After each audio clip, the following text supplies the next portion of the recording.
Hello friends, आज का जो टॉपिक रहेगा कि कंक्रीट ऑफ वॉल्यूम स्लम कोन का, कि हम जो स्लम कोन होता है उस स्लम कोन का वॉल्यूम कैसे निकालते हैं। तो सबसे पहले क्या होता है, हमारे पास एक स्लम कोन होता है, उस स्लम कोन का डाया दिया होता है। जैसे कि टॉप का डाया 100 mm का दिया होता है और बॉटम का डाया इसमें 200 mm का दिया होता है, और इसकी पूरी जो हाइट होती है वो 300 mm हाइट दी होती है। तो जैसे कि डाया ऊपर का जो टॉप का डाया होता है उसको A1 मान लेता हूँ और बॉटम का उसको A2 मान लेता हूँ, और डाया को D1 मान लेते हैं और नीचे वाले का D2 मान लेते हैं। तो इसमें दिया होता है कि जो हाइट होती है उसकी जो हाइट होती है 300 mm हाइट दी होती है mm में, और मीटर में कन्वर्ट करने के बाद 0.3 मीटर आ जाएगी। और जो D1 का डाया होता है 100 mm का जो टॉप होता है, टॉप डाया होता है, उसको जैसे कि मीटर में कन्वर्ट करूँगा तो 0.1 मीटर आ जाएगा। और बॉटम का जो डाया को कन्वर्ट करूँगा तो मैं इसको 0.2 मीटर आ जाएगा। तो उसी प्रकार से सबसे पहले जब अगर हमको डाया दिया होता है, जब हमको डाया दिया होता है तो डाया दिया होता है जब उस टाइम पे हमको ये फार्मूला लगाना है कि वॉल्यूम निकालने के लिए V इक्वल टू में H/3 into bracket 1 A1 plus में A2 plus under root A1 A2, मतलब A इंटू में A2। तो इसका जो जब उसका डाया दिया होता है, जैसे कि मैंने इसमें डाया दिया हुआ है, जैसे कि डाया टॉप का और बॉटम का दोनों को डाया दिया है, तो मैं ये फार्मूला यूज करने वाला हूँ इसके अंदर कंक्रीट का वॉल्यूम निकालने के लिए। और जब हमें इसका रेडियस दिया होता है, रेडियस का मतलब इसका डाया का हाफ हो जाता है, डाया का जैसे 50 हो गया, रेडियस दिया जाता है। तो जैसे कि V इक्वल टू में π/4/3 ब्रैकेट R1 का स्क्वायर प्लस में R इंटू में R2, मतलब ऊपर का बॉटम का और टॉप का दोनों क्या हो जाएगा इसके अंदर R1 इंटू R2 प्लस में R2 का स्क्वायर। जब हमको क्या दिया हो, जब हमको रेडियस दिया हो तब ये फार्मूला यूज करना है। और उसके बाद हमको क्या करना है, सबसे पहले हमको निकालनी है इसकी वॉल्यूम निकालने के लिए जैसे कि हमको डाया दिया हुआ है, तो जैसे कि डाया जब दिया होता है तो A1 प्लस में A2 डिवाइड में 2 कर लेंगे। दोनों डाया का सम करने के बाद उसको 2 से डिवाइड कर देंगे, इंटू में H हमारी हाइट दी हुई है 300 mm दी है और मीटर में 0.3 मीटर दी हुई है। तो उसके बाद क्या करेंगे, इसके अंदर जैसे कि A1 सबसे पहले A1 निकाल लेंगे, फिर हम इसका A2 निकाल लेंगे और H से इसको मल्टीप्लाई कर देंगे, मतलब हाइट से इसको मल्टीप्लाई कर देंगे।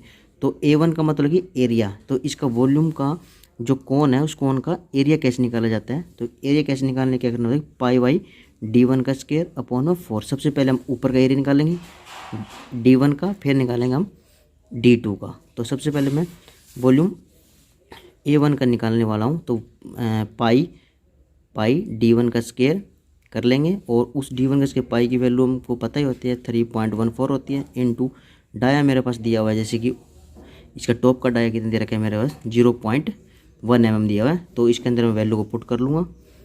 पुट वैल्यू करने के बाद डिवाइड 4 कर देंगे। डिवाइड 4 क्यों करेंगे, क्योंकि एरिया जो निकालते हैं π/D का स्क्वायर अपन में 4 होता है, तो 4 से हम डिवाइड कर देंगे। डिवाइड करने के बाद जब उसकी कैलकुलेशन आएगी तो हमारे पास कैलकुलेशन क्या आ रही है 0.00785 स्क्वायर मीटर। क्यों, एरिया हमेशा स्क्वायर मीटर में होता है, क्योंकि इसमें लेंथ इंटू विड्थ दोनों की मल्टीप्लाई होती है, इसलिए स्क्वायर मीटर में आ जाता है।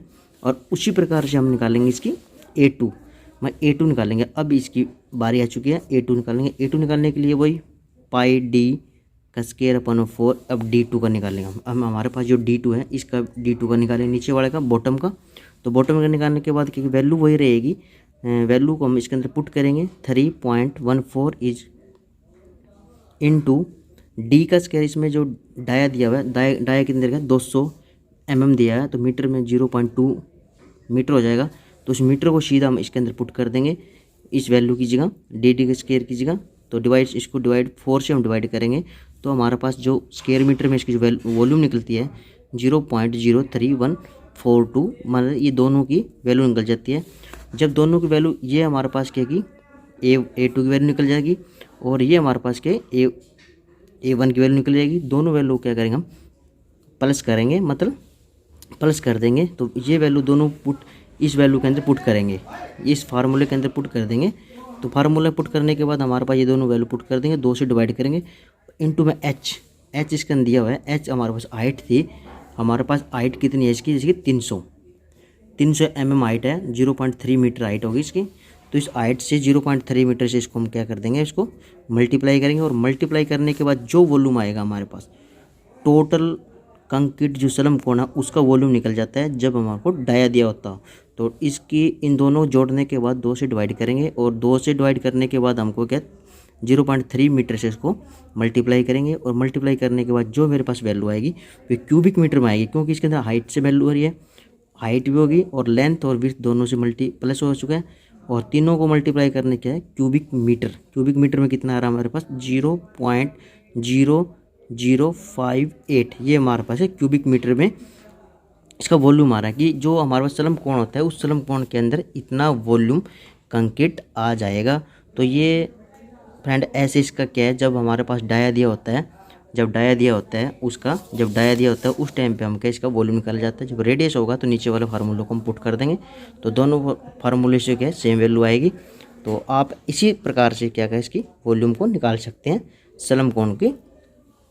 जो आप सिविल इंजीनियर के अंदर जब कंक्रीट को चेक करते हैं, इसकी वर्केबिलिटी को चेक करते हैं, इसकी कि जैसे कोई भी स्लैब करानी हो या कोई भी डीएलसी करवानी हो या पाइल कैप करवानी हो, तो उस टाइम पे उसकी वॉल्यूम निकाल के इसका हम चेक कर सकते हैं कि इसका कितना वॉल्यूम निकल रहा है और कितना हमारे पास इसका एमएम में चलम कोण आया हुआ है।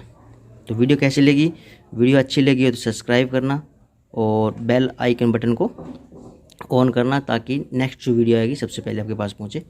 थैंक यू, धन्यवाद।